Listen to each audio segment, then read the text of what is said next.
कथेचं नाव आहे अलौकिक प्रेम. राजू एकुलता एक मुलगा. वडिलांचे छत्र लहानपणीच हरवले होते. आज त्याला आठवतही नाही की त्याचे वडील कसे होते. आईने कष्टाने राजूला मोठे केले, मोलमजुरी केली. वेळप्रसंगी उपाशी राहून राजूला काही कमी पडू नये म्हणून खूप मेहनत घेतली. त्याला शिकवले, त्याचे छंद, आवड सारे जोपासले. राजू हळूहळू मोठा झाला, चांगला उच्च शिक्षित झाला. बुद्धीचे वरदान त्याला लाभले होते. स्वतःच्या पायावर उभा राहिला. एका नामांकित कंपनीत चांगल्या पदावर नोकरीला लागला. तिथेच त्याची भेट रियाशी झाली. रिया एक श्रीमंत घरात वाढलेली एकुलती एक मुलगी होती. घरी नोकर चाकर होते. तिचा प्रत्येक शब्द झेलला जात होता. तिच्या मनाविरुद्ध कोणीच काही कराव्यास धजत नसे. त्यामुळे ती थोडीशी हट्टी आणि एककल्ली झाली होती. साधा सरळ स्वभावाचा राजू रियाला खूप आवडत होता.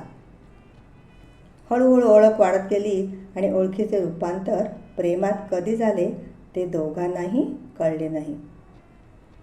दिवस पालटत होते, महिने उलटत होते आणि त्याचबरोबर वर्षही. दोघांच्या आर्थिक परिस्थितीत जमीन अस्मानाचे अंतर होते. राजूला रिया कितीही आवडत असली तरी राजूने स्वतःला समजावले होते, तो अंतर राखून होता.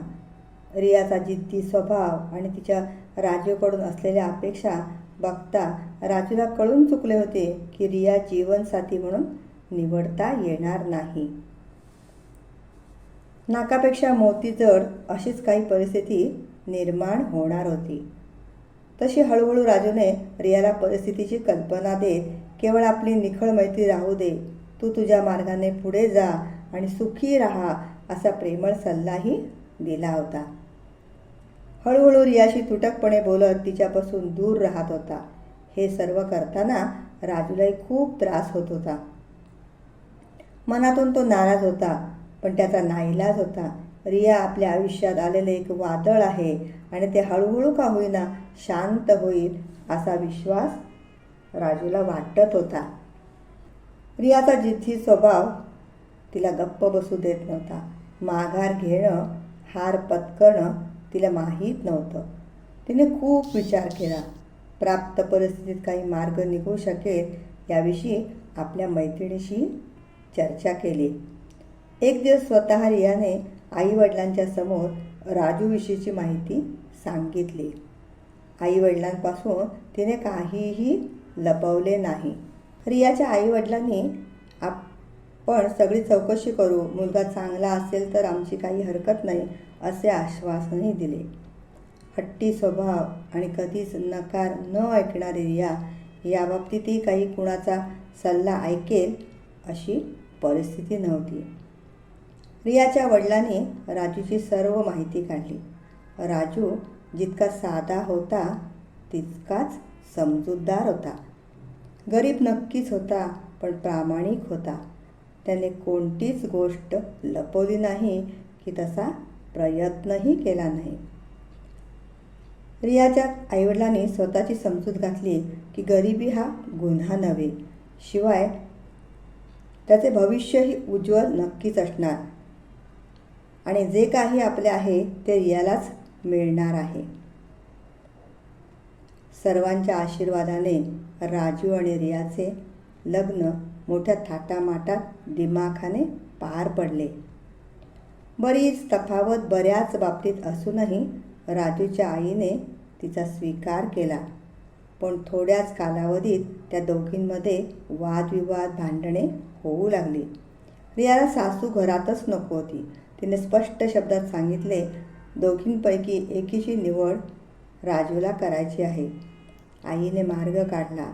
तसे कुणाकडे जावे असे फारसे जवळचे कुणीही नव्हते. सासरच्या मंडळींनी कधीच संबंध तोडून टाकले होते. तिने मुलगा सुखी राहण्यासाठी वृद्धाश्रमात नोकरीचा निर्णय घेतला. तिथली सर्व कामे करण्याची तयारी दाखवली. साफसफाई, कपडे धुणे, भांडी घासणे इत्यादी. बदल्यात तिला पैसे नको होते, केवळ घासभर अन्न आणि जमिनीवर झोपण्यापुरती जागा. राजूलाही नाईलाजाने आईचा निर्णय स्वीकारावा लागला. रिया तर मनातून खूप खुश होती.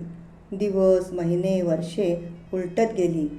आईची कोणतीच तक्रार नव्हती. ती वृद्धाश्रमात पडतील ती कामे करून दिवस घालवीत होती. काळाने महिमा केला. हळूहळू कामाच्या व्यापाने ती थकत चालली होती. पण मागे हटायचे नाही अशी खूणगाठ तिने मनाशी बांधली होती. आपलं लेकरू सुखी राहू दे, त्याला काही कमी पडू नये, देवाकडे ती रोज गारणं घालत होती. राजूला कधी वृद्धाश्रमात राहण्याची वेळ आणू नको रे देवा. काय त्रास भोगायचा असेल तो मला दे. माझ्या लेकराला सुखी ठेव, अशी कळकळीची विनवणी ती देवाकडे करीत होती. त्यासाठी तिने प्रत्येक आठवड्यात 2 उपवास धरले होते. वृद्धाश्रमात उपवासाचे पदार्थ खायला मिळण्याची कोणतीच सुतराम शक्यता नव्हती. कोणी तिला प्रेमाने, आपुलकीने विचारणार नव्हते की कोणी घासभर खा असं सांगणारही नव्हते. अधेमध्ये तिला बेचव अन्न खावे लागत होते, तर कधी ते अन्न खराब झाल्यामुळे ती खाऊ शकत नव्हती. तक्रार करणे तिच्या रक्तात नव्हते. तशाही स्थितीत ती जमेल तेवढी कामे करीत होती, रेटत होती. अशीच एकदा थकलेल्या शरीराला खेचत चालताना तिचा तोल गेला. बाजूला मोठे दगड पडले होते. त्यावर ती आदळली. डोक्याला, पायाला लागले. कमरेचे हाड मोडले. दवाखान्यात नेऊन तिच्यावर उपचार केले गेले. पण ती शरीराने थकली होती.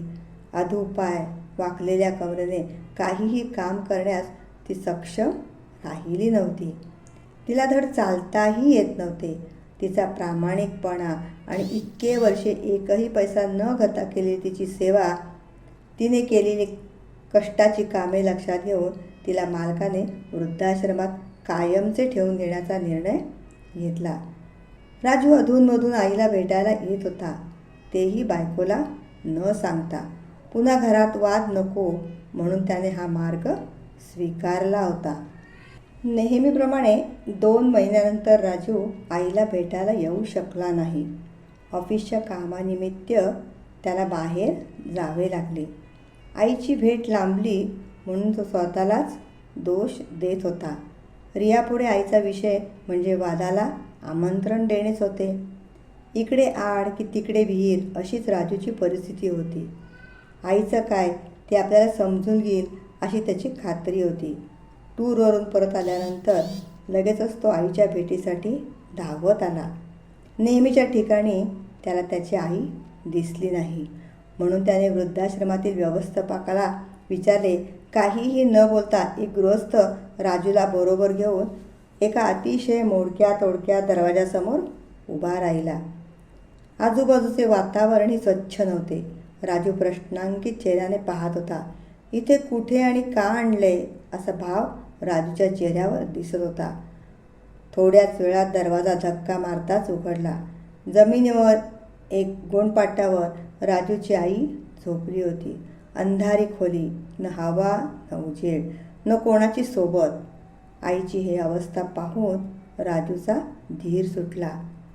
तो ढसाढसा रडायला लागला. आईला राजूच्या रडण्याने जाग आली. तिने पाहिले, राजू, तिचा एकुलता एक मुलगा समोर उभा होता.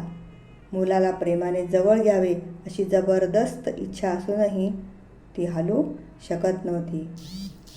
राजू पुढे झाला. स्वतः हात पुढे करत त्याने विचारले, आई, ही तुझी अशी का झाली अवस्था? काय झालंय तुला?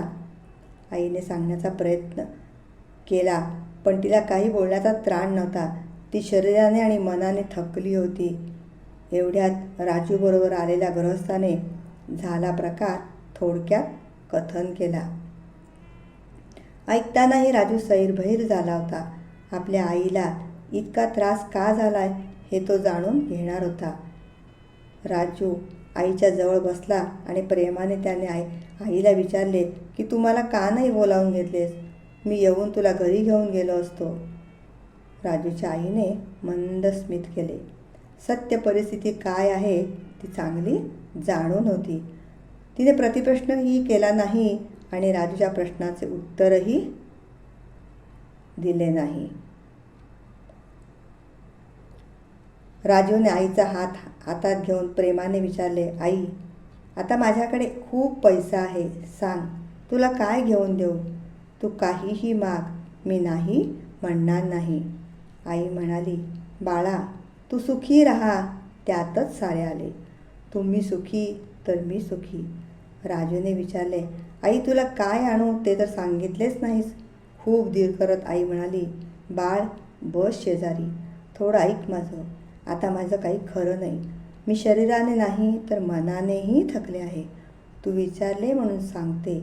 इथे या वृद्धाश्रमात पंखे नाहीत. सर्वांनाच खूप गरम होते. शिवाय इथे बऱ्याच वेळा अन्न उन्हामुळे खराब होते. खराब अन्न खाल्ल्यामुळे बऱ्याच जणांना त्रासही होतो. तर तू या लोकांसाठी फ्रीज आणि फॅनची सोय कर. मी मला जेवढे शक्य होते ते सर्व तुझ्यासाठी केले. तुला म्हणून सांगते, तू सुखी राहावा म्हणून मी देवालाही साकडे घातले आहे. अगदी निर्जळी उपास करून देवाला विनवणी केली आहे की माझ्या लेकराला या वृद्धाश्रमात येण्याची वेळ येऊ देऊ नकोस. माझ्यावर जी वेळ आली आहे ती तुझ्यावर कधीही न येवो. पण माझं पुण्य कुठं कमी पडलं आणि तुला इथं यावं लागलं तर तुला उन्हाचा आणि शिळ्या अन्नाचा, कधी खराब अन्नाचा त्रास होऊ नये म्हणून मी तुला फ्रीज आणि फॅन आणायला सांगत आहे. होणारा त्रास तू सहन करू शकणार नाहीस याची मला खात्री आहे. बराच वेळ नुसती शांतता होती. कोणीच कोणाशी काही बोलण्याच्या मनस्थितीत नव्हते. थोड्या वेळाने राजू उठला. त्याने आईला नमस्कार केला आणि तो निघाला. मनात एकच विचार होता, रियाची समजूत करून आईला घरी घेऊन जायचे. काहीही झाले तरी मी आता मागे हटायचे नाही असेच राजूने ठरवले. दिवस जात होते आणि दिवसागणिक राजूची आई खंगत चालली होती. परिस्थितीचा अंदाज घेत व्यवस्थापकाने राजूच्या आईला विचारले की राजूला आता बोलावू का? राजूच्या आईने धीर करून सांगितले, आता माझं आयुष्य संपत आले आहे हे मी चांगल्या प्रकारे जाणते. तुम्ही राजूला बोलावू नका. त्याचा रडवेला चेहरा मला बघवणार नाही. शिवाय तो असहाय्य आहे. मी गेल्यानंतरच त्याला निरोप द्या. कसंबसं बोलून राजूच्या आईने डोळे मिटले ते कायमचेच. एक वादळ शांत झालं.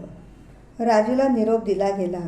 एकदम धक्का बसू नये म्हणून तुझ्या आईची तब्येत थोडी बिघडली आहे, तू येऊन जा असा निरोप मिळताच राजू लगेचच निघाला. आईला खुश करण्यासाठी त्याने 4 पंखे आणि मोठा फ्रीज घेतला. सर्व सामानासह राजू वृद्धाश्रमात पोचला. तिथली परिस्थिती आणि वातावरण पाहून राजू मटकन खाली बसला.